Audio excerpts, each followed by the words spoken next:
이스라엘 백성이 하나님의 은혜로 애굽에서 탈출하게 되는 사건을 우리는 출애굽이다라고 말합니다. 하나님께서 약속하신 젖과 꿀이 흐르는 땅으로 나아가는데 중요한 것은 그들 무리 중에 어느 한 사람도 그 땅이 어느 곳인지 어떠한 곳인지를 아는 자가 없습니다. 심지어 모세 또한 그 땅이 어떤 땅인지 알지 못하죠. 오직 하나님 인도하심에만 달려 있는 겁니다. 우리 광야를 떠올리면 낮에는 무지 덥고 저녁에는 무지 추운 것 아니겠습니까? 게다가 낮에는 이제 행군을 해야 되는데 가져온 물이 동났습니다. 어떻게 하나님이 먹이셨는가? 반석에서 샘물을 터뜨려서 이스라엘의 마른 목을 죽이셨던 것 아니겠습니까? 근데 문제는 밤이 되었습니다. 가지고 나온 연료라고 한다면 연료 모든 것들이 다 소진되었을 때 서로의 얼굴도 분간하기 어렵고 그런 다음에 밤이다 보니 추운 이 추위와 싸워야만 했습니다. 이때 하나님이 어떻게 하셨냐면 불기둥을 만드셨다는 겁니다. 불기둥은 오늘 설교 주제에 빗댄다면 빛이라고 말할 수 있습니다. 그 빛을 통하여서 밤에도 행군할 수 있고 서로를 식별할 수 있도록 하셨습니다. 더불어 그 빛은 광야의 한기로부터 이스라엘 백성들을 매우 따뜻하게 이끌어 주었던 겁니다. 그 불기둥 혹은 구름기둥은 이스라엘 백성들이 가나안에 들어가기 직전까지 그들과 하나님이 함께 하도록 허락하셨습니다. 그들을 안전하게 지켜두었던 거죠. 그리고 나서 이제 그들이 가나안에 입성하게 되고 오랜 시간이 지나게 되었습니다. 무려 신학시대에 이르기까지 그때 우리를 인도하셨던 하나님의 은혜를 기념하고자 하는 절기가 있었는데 다 아시는 것처럼 그 절기를 우리는 초막절이다라고 말합니다. 이때는 일주일 동안 살고 있는 집에서 나와서 어떠한 모형, 어떠한 형태로라도 이게 텐트를 만들어야만 합니다. 근데 이와 같은 어떤 풍습, 이와 같은 절기가 현대 이스라엘에서도 다음과 같이 진행되어지는데 제가 구글에서 두 가지 사진을 한번 가지고 왔는데 한번 보여주시기를 바랍니다. 두 가지 오늘날도 각 집에 저마다 데코레이션을 하고 텐트를 칩니다. 또 다른 사진이 있나요? 두 번째 사진. 모형은 다르고 디자인은 다르지만 어쨌건 텐트의 형식을 갖췄다라고 하는 데서는 동일합니다. 이스라엘 백성들이 초막절이 되면 크게 두 가지 행사를 치르게 되는데 첫 번째는 제사장들이 실로암 연못에서 떠온 물을 제단 위에 붓는 의식을 통해서 그 광경을 통해서 백성들에게 하나님께서 우리를 가나안에 이끌기 전에 광야에서 이 목마름을 해결해 주신 그 은혜를 상징하는 행사가 있습니다. 그러기에 이스라엘 백성들 매우 이 초막절이라고 하는 게 중요한 절기이기도 하고 축제이기도 한데 이 초막절에 예수님에 관한 한 에피소드가 있습니다. 요한복음 7장 37절이 바로 그 에피소드를 담고 있는데 요한복음 7장 37절의 말씀을 우리가 한 목소리로 읽었으면 좋겠습니다. 읽겠습니다. 시작.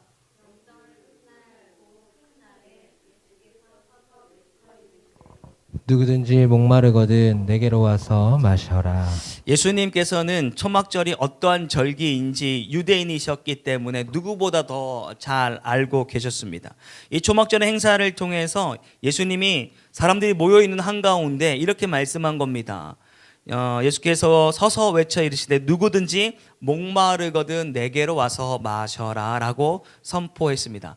이 말은 진정 너희들의 영혼의 목마름을 해결할 자가 누구인지를 자기 계시를 통해 말씀했다라고 하는 것입니다.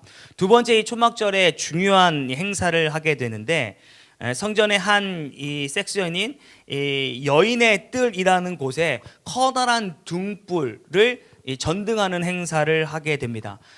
눈치가 빠르신 분들은 알겠지만 그것은 적어도 이스라엘 백성들을 광야에서 불기둥으로 인도하셨던 그 하나님의 은혜를 기념하고자 함이었습니다.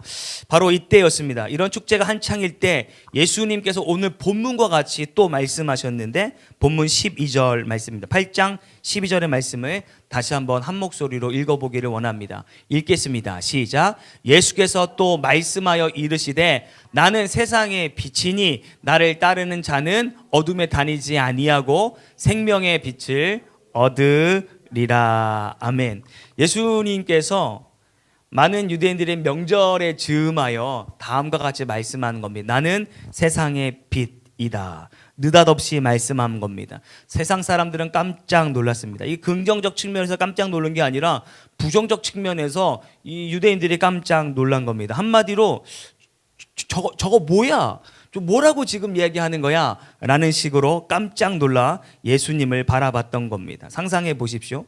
모든 사람들, 당시에 절기에 참여했던 모든 이스라엘 백성들의 시선이 어디에 고정되어 있냐면 여인의 뜰 안에 이제 어떤 연출되어진 등불 혹은 횃불 가운데 집중돼 있지 않겠습니까? 온갖 정신이 거기에 쏠려 있던 겁니다. 오늘날로 말하자면 불멍인 겁니다. 이스라엘 백성들이 왜 불멍은 때린다고 말하는지 모르겠는데 어쨌건 불멍을 때리고 있었습니다. 어떤 이들이 말하기를 캠프는 왜 가는 거냐라고 했더니 나는 먹는 걸로 가는 줄 알았는데 많은 사람들이 불멍이다라고 할 만큼 이 사람들은 이 불멍 때리는 걸 좋아하는 것 같습니다. 이스라엘 당시에도 마찬가지 이제 축제가 한참일 때 그 불멍하면서 여러 가지 일들을 생각하지 않았겠습니까? 어머니가 얘기해 주신 것 혹은 할머니가 얘기해 주신 것들에 대해 상기하고 있었죠. 또 한편에서는 종교 지도자들은 얼마나 흐뭇하며 그 행사를 참여했을까. 매년 서로 경쟁이라도 하듯이 매년 이제 이 전등 행사를 하는 것 아니겠습니까? 누가 더 아름답게, 누가 더 멋있게 연출하는가 등등등. 그것들을 보고 만약 백성들이 얼마나 흐뭇해하는가를 하고 있었지 않았겠냐라는 겁니다. 예를 들면 올림픽 때 마지막 성화는 올림픽 당일날까지 베일에 가려져 있지 않습니까? 어느 나라가 더 멋지게 성화를 연출하는가? 백성들은 이제 제사장들의 연출한 것에 호응하여 줍니다. 모두가 그 횃불을 보면서 축제가 한창 진행되었다라는 말입니다. 그때 예수님이 느닷없이 나타나셔서 안 그래도 초막절에 진짜 자기가 생수라고 했던 그것을 굉장히 좀 마음속으로 곱지 않는 시선들이 있었는데 어떻게 하면 예수님을 골려 먹을까? 어떻게 하면 예수님을 좀 궁지에 몰까 해서 이제 사람들이 그것도 현장에서 가늠한 여인을 데리고 예수님 앞에다 집어 던졌습니다. 그들이 말합니다. 모세의 율법에는 이러한 여자들 돌로 치라 명령하였는데 당신은 어떻게 우리에게 말씀하시겠습니까? 그때 예수님이 뭐라고 말하셨냐면 8장 7절 후반절에 보면 이르시되 너희 중에 죄 없는 자가 먼저 돌로 치라 라는 말씀이 요한복음 8장 7절 가운데 있습니다. 그렇게 얘기했더니 성난 군중이 하나 둘 돌을 땅바닥에 떨어뜨리면서 양심의 가책을 느끼며 뿔뿔이 흩어졌노라라고 성경이 말합니다. 그리고 난 다음 모든 사람들이 예수님을 집중하고 있을 때 예수님이 오늘 본문과 같이 에고 에이미 토포스 투 코스무, 다시 말해 나는 세상의 빛이다. 생각해 보세요. 예수님 이제 진퇴양난이다. 과연 어떻게 말씀하시더라도 빠져나가기 힘든데? 라고 했는데 죄 없는 자가 돌로 치라 라고 했더니 모든 사람들이 뿔뿔이 흩어졌습니다. 아주 이 정막이 흐르는 가운데 과연 예수님 뭐라고 말씀하셨을까? 그때 그 정막을 뚫고 하신 말씀 에고 에이미 토포스 투 코스무, 나는 세상의 빛이다. 왜 예수님께서는 당신을 세상의 빛으로 말씀하셨을까? 그 질문에 대한 답변을 오늘 저는 3가지를 통하여 설교의 형식을 빌어 여러분들에게 말씀드리고 싶습니다. 왜 예수님은 갑작스레 나는 세상의 빛이다 라고 말씀하셨을까? 그 첫 번째 이유는 그분 자체가 빛이시기 때문인 줄 믿습니다. 예수님이 빛이시거든요. 예수님이 빛이라고 하는 것은 명제입니다. 명제라고 하는 것은 명제 자체로 더 이상 설명할 바가 없는 것이 명제인데 예수님은 빛이다, 나는 빛이다라고 하는 것은 불변의 진리이고 명제라는 겁니다. 한 번은 모세가 하나님 앞에 부르심을 받습니다. 그리고 모세가 질문합니다. 사람들이 누가 너를 보냈느냐? 그분의 이름이 무엇이냐라고 말한다면 제가 무엇이라고 말하리이까? 라고 하는 질문에 예수님 다음과 같이 친절하게 모세에게 일러주십니다. 출애굽 3장 14절의 말씀입니다. 사람들이 그렇게 묻거든 다음과 같이 말하여 주어라. 3장 14절 시작. 하나님이 모세에게 이르시되 나는 스스로 있는 자이니라. 또 이르시되 너는 이스라엘 자손에게 이같이 이르기를 스스로 있는 자가 나를 너희에게 보내셨다 하라. 네. 하나님, 도대체 그분의 이름이 무엇이라고 말하면 난 뭐라고 대답해야겠습니까? 라고 하는 이 어리석은 질문에 하나님은 다음과 같이 말씀하시죠. 나는 스스로 있는 자다 라고 말하라. 영어로는 I am who I am. 한국말로 번역하면 나는 나다라는 겁니다. 하나님이 나는 나인데 그 이상 무슨 설명이 필요하겠냐라고 하는 것이죠. 이보다도 정확한 표현이 또 어디 있겠냐라는 겁니다. 하나님은 스스로 있는 자입니다. 그분은 그분이십니다.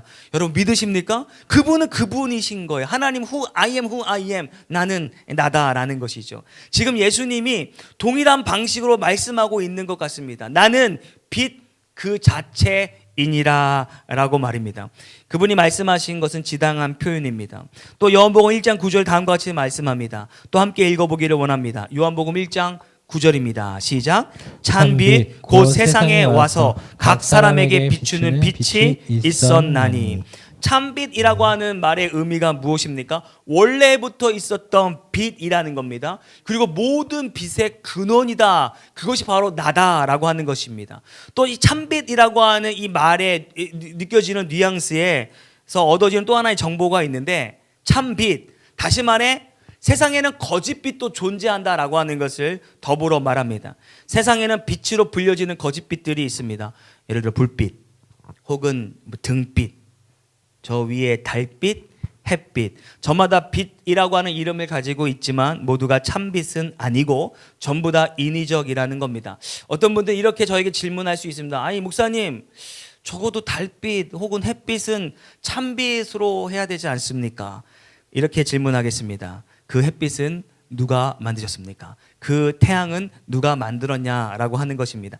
참 빛이신 하나님께서 만든 조형물에 불과하다라는 것이죠. 창세기 1장 제가 읽겠습니다. 태초에 하나님이 천지를 창조하시니라. 땅이 혼돈하고 공허하며 흑암이 깊음 위에 있고 하나님의 영은 수면 위에 운행하시니라. 하나님이 이르시되 빛이 있으라 하시니 빛이 있었고. 동의하시면 아멘. 빛을 누가 만들었냐면 하나님이 만드셨습니다. 참 빛 자체이신 하나님께서 말씀으로 하나의 조형물을 만드시는 것이 우리가 지금 보고 있는 태양의 빛이다라고 하는 것입니다. 따라서 하나님 외에 또 다른 참빛은 존재하지 않는 것입니다. 그런데 이상하게도 세상에는 참빛에 관심이 없고 또 다른 빛에 열광합니다. 요한복음 1장 8절의 말씀이 그것인데요. 한번 읽어보기를 원합니다. 읽겠습니다. 시작. 그는 이 빛이 아니요 이 빛에 대하여 증언하러 온 자라. 그는 이 빛이 아니요 이 빛에 대하여 증언하러 온 자라. 첫 번째 그는 요한을 말하는 것이고 두 번째 이는 예수님을 말하고 있는 겁니다. 즉 다시 번역하면 요한은 빛이 아니요 참 빛 예수 그리스도를 증언하러 온 자일 뿐이다 라고 이야기했음에도 불구하고 사람들은 오해하기를, 야, 저 요한이 참 빛이구나 라고 요한을 오해하고 예수님을 무시했다라고 하는 것입니다. 사람들은 요한뿐만 아니라 모세를 참빛으로 여기고 엘리야를 참빛으로 여겼다라고 하는 것을 신약 성경을 통해 이해하게 됩니다. 왜 굳이 예수님께서 광야의 불기둥을 상징하는 초막절의 횃불 가운데서 나는 세상의 빛이라 라고 말씀하셨는가? 물론 광야의 빛이 그들을 인도한 빛이기는 하지만 그 빛은 참빛이 아니라고 하는 것 아니겠습니까?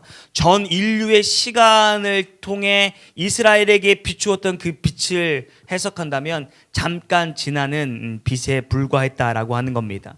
그런데 이미 소멸되어진 빛에는 열광하면서 참 빛인 예수님을 알아보지 못하고 참 빛이 그들 앞에 있음에도 불구하고 이스라엘 백성들은 예수님을 십자가에 못 박는 어리석은 일들을 했다라고 하는 겁니다. 그래서 예수님께서 이스라엘 백성, 나의 사랑하는 백성아, 그 빛은 참빛이 아니고 내가 너희에게 참빛이다 라고 했다라는 사실이죠.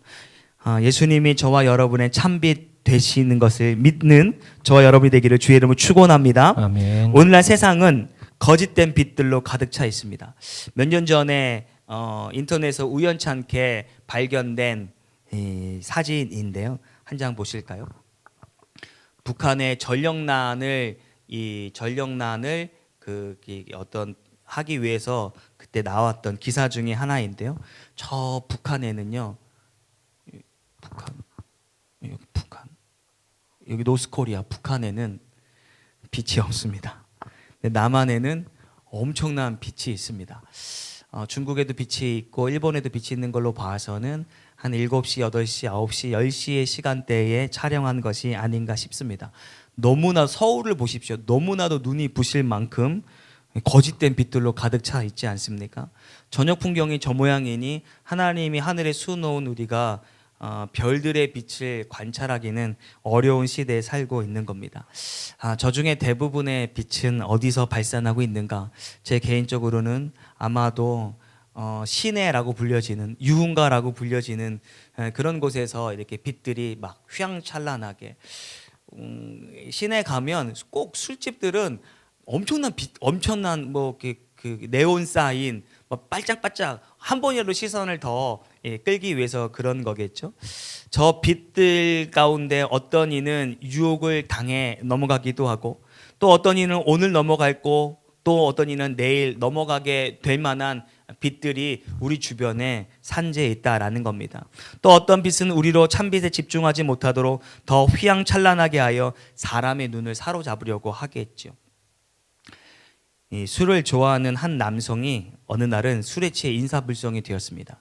술에 취한 이 남성의 주사는 무엇이냐면 그냥 술 취하면 아무에게나 전화를 걸어서 술주정을 하는 게 이분의 술주정이었습니다.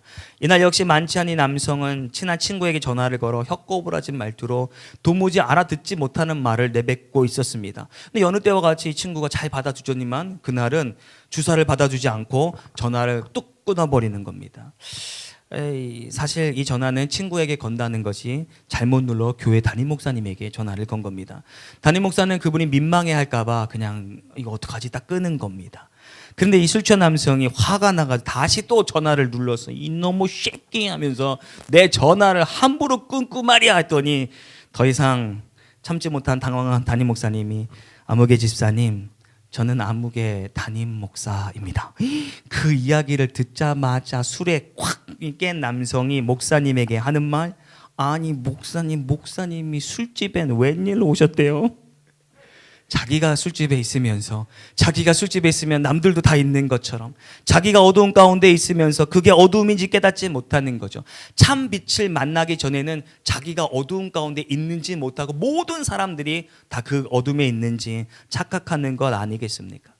몇 주 전에 죄의 의미상의 해석에 대해서 말씀드린 바가 있는데 죄는 관역에서 벗어나는 것을 의미한다고 했습니다. 오늘날 거짓된 빛은 참빛인 예수님에게 집중하지 못하고 그 관역에서 벗어나도록 우리의 시선을 빼앗는 겁니다. 죄라고 여기지도 못할 만큼 아주 강력하게 꾸며서 우리의 시선을 빼앗는 거죠. 인류의 조상 아담 하와가 왜 죄를 짓게 되었는가? 왜 관역에서 벗어나게 되었는가? 먹음직하고 보암직하게 보였다라는 것 아닙니까? 본다라고 하는 것은 빛과 관련되어 있습니다. 우리가 만약에 빛이었으면 보지를 못합니다. 그런데 그 가짜 빛이 그들의 눈을 현혹했다라는 것이죠. 그 절대 먹어서는 절대 봐서는 되지 아니할 선악과가 그 순간은 보암직했고 먹음직스럽게 사단이 저들을 유혹했다라고 하는 것이죠. 오늘도 여전히 사단의 거짓된 빛에 속아 시선을 빼앗겨 살아가는 이들이 얼마나 많은지 모릅니다. 두 번째, 왜 예수님은 당신을 세상의 빛이라고 계시하셨을까? 이는 빛의 기능적인 면을 살펴보아야 하는데 빛은 어떤 기능을 가지고 있는가? 조금 전에 말씀을 드렸던 것처럼 어두움을 밝히는 기능이 바로 빛의 기능입니다. 즉 예수님 자체가 빛이시기 때문에 어둠을 밝히시는 분이심을 본인 스스로가 말씀을 통하여 계시했다라는 것입니다. 요한복음 12장 46절의 말씀이 바로 그것인데 한번 읽어봤으면 좋겠습니다. 시작. 나는 빛으로 세상에 왔나니 물을 나를 믿는 자로 어둠에 거하지 않게 하려 함이로다. 나는 빛으로 세상에 왔나니 물은 나를 믿는 자로 어둠에 거하지 않게 하기 위함이다. 내가 세상의 빛으로 온 것은 사랑하는 성도들을 더 이상 어둠 가운데 거하도록 내버려 두지 않게 하기 위하여 오셨다라고 하는 것입니다. 빛의 가장 큰 유익은 어둠을 사라지게 하는 것. 가만히 생각해 보십시오. 왜 저자 요한이 예수님이 자신을 빛으로 계시하신 것을 요한복음 8장 한복판에 기록하고 있을까? 분명한 의도를 가지고 했던 것일 겁니다. 하나는 7장에 나타난 초막절 참 빛이 예수님임을 계시하시는 것이고, 두 번째 특별히 가늠한 여인의 사건에 바로 이어서 이 말씀을 기록한 이유는 어둠은 곧 죄악인데 빛 대신 예수님으로 말미암아 그 죄가 드러나게 되는 겁니다. 다시 강조하지만 어둠 가운데 있으면, 빛이 비추지 못하면 내가 죄 가운데 있는지, 내가 어둠 가운데 있는지 깨닫지 못하는 것 아니겠습니까? 근데 예수님이 빛으로 오신 것은 사랑하는 자녀들이 어두움 가운데 있다라고 하는 것을 깨닫게 하시기 위함이고, 더 나아가 그 빛으로 말미암아 죄가 사라지게 되고 죄 사함을 받게 되어지는 것, 곧 나로 말미암음이다 라고 하는 것을 깨달아 알게 하여 주시기 위하여 나는 곧 빛이다, 너희의 죄를 들추는 빛이다, 너희의 죄를 감싸는 빛이다 라고 말씀을 하고 있다라는 겁니다. 가늠한 여인을 보십시오. 죄인입니다. 율법에서조차 그 여인을 돌로 침이 마땅하다라고 기록되어 있습니다. 그런데 감히 예수님 앞에서 어느 한 사람도 예전에 행하던 그 율법대로 할 수 없음은 참 빛이신 예수님으로 말미암아 자신의 어두웠던 것들이 밝혀지니 부끄러워 그 자리를 성급히 떠났던 것 아니겠습니까? 성경도 그렇게 말합니다. 8장 9절의 말씀입니다. 읽겠습니다. 시작. 그들이 이 말씀을 듣고 양심의 가책을 느껴 언어로 시작하여 젊은이까지 하나씩 나가고 오직 예수와 그 가운데 섰는 여자만 남았더라. 아멘. 빛이신 예수님이 말씀하셨더니 그들의 어두움 가운데 빛이 비치더니 양심이 훤하게 드러났던 것입니다. 그러니 당연히 예수님의 곁을 떠날 수밖에 없었던 것이죠. 예수님은 빛으로서 우리의 어둠을 밝혀주시고, 예수님은 빛으로서 죄악의 빛을 덮어주시는 분인 줄 믿습니다. 이사야 9장 2절의 말씀을 제가 읽습니다. 흑암에 행하던 백성이 큰 빛을 보고 사망의 그늘질 땅에 거주하던 자들에게 빛이 되었도다. 여기서 말하는 흑암에 행하던 백성 혹은 사망의 그늘질 땅에 거주하던 사람이라고 하는 것은 자신의 죄로 인하여 전혀 구원의 소망이 없는 자들을 말하고 있는 겁니다. 그런데 본절은 이들에게 큰 빛이 비추었다. 다시 말해 참 빛이 비추었다라는 겁니다. 곧 구원의 빛이 그들에게 비추었다라는 것. 그것이 곧 예수님이고 이것은 곧 복음이 되어지는 줄 믿습니다. 빛이 필요한 것이 어디냐? 당연히 어두운 곳. 햇빛이 찬란하게 비치는 곳에는 등불을 들고 다니는 것이 무의미할 겁니다. 빛이 어두운 곳에 그 진가를 발휘하게 되는 것이죠. 어둠이 짙게 드리워진 곳일수록 빛은 더욱더 가치를 발휘하게 되는 겁니다. 그러므로 빛으로 세상에 오신 예수님은 당신을 빛으로 계시하시고 흑암에 있는 모든 이들에게 죄인임을 깨닫게 하여 주시는 역할을 감당하셨다라는 겁니다.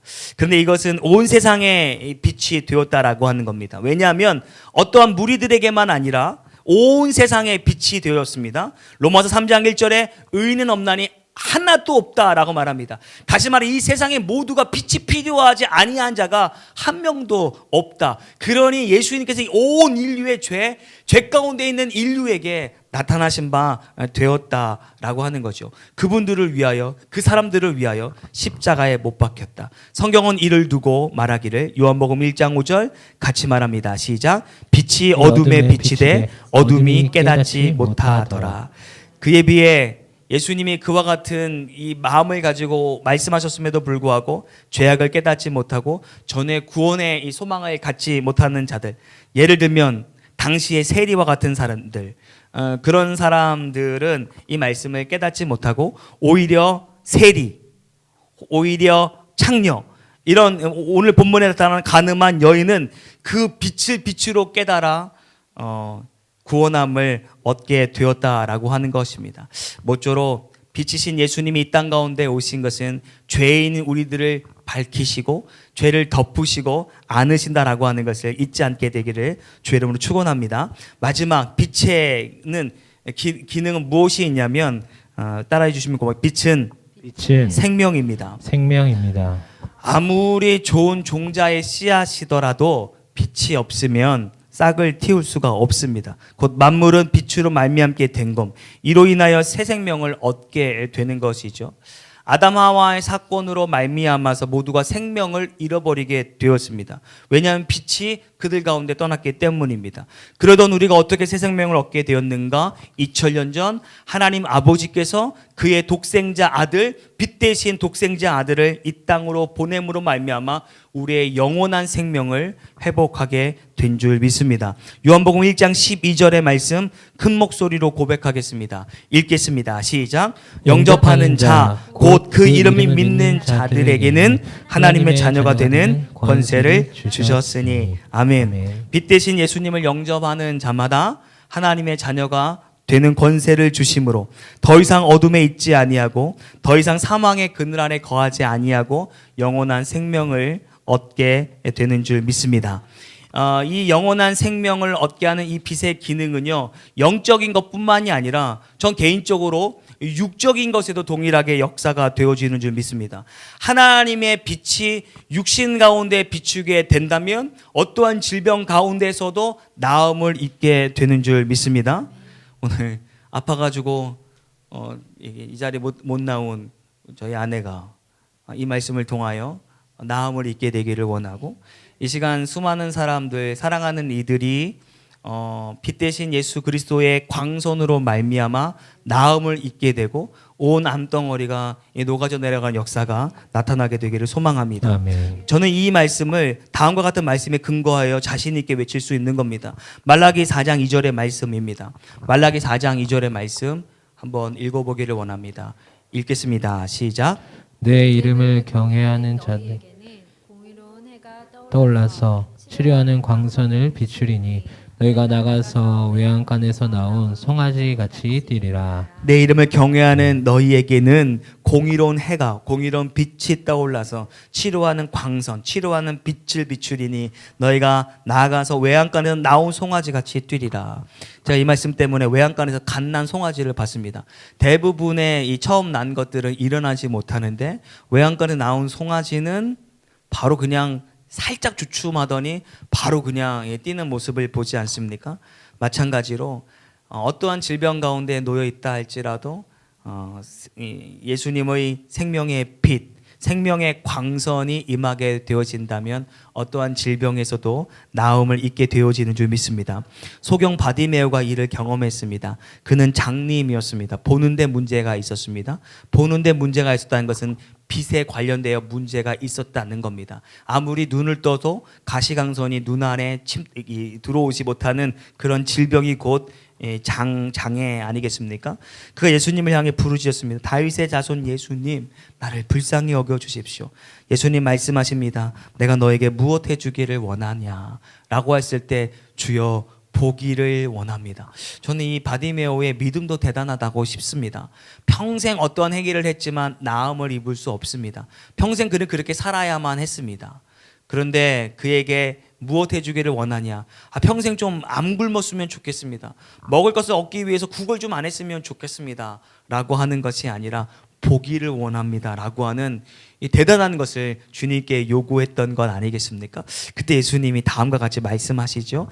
누가복음 14장 42절의 말씀이 바로 그것인데요. 한번 읽어보기를 원합니다. 시작. 예수께서 그에게 이르시되 보라 내 믿음이 너를 구원하였느니라 하시매. 참 빛이 그에게 말씀한 겁니다. 참 빛이 그에게 역사하게 된 것이죠. 그러자 그가 볼 뿐만 아니라 구원받게 되었느니라라고 성경에 말하는 것 아니겠습니까? 모쪼록 치료하는 광선을 믿고 의지하고 기도의 제목을 붙잡고 나아갈 때 놀라운 역사가 바디모에게 임하였던 것처럼 오늘 저와 여러분들에게도 임하게 되는 줄 믿습니다. 이제 말씀을 정리할까 하는데요. 사랑하는 성도 여러분, 예수님이 자기 계시를 통해 말씀하십니다.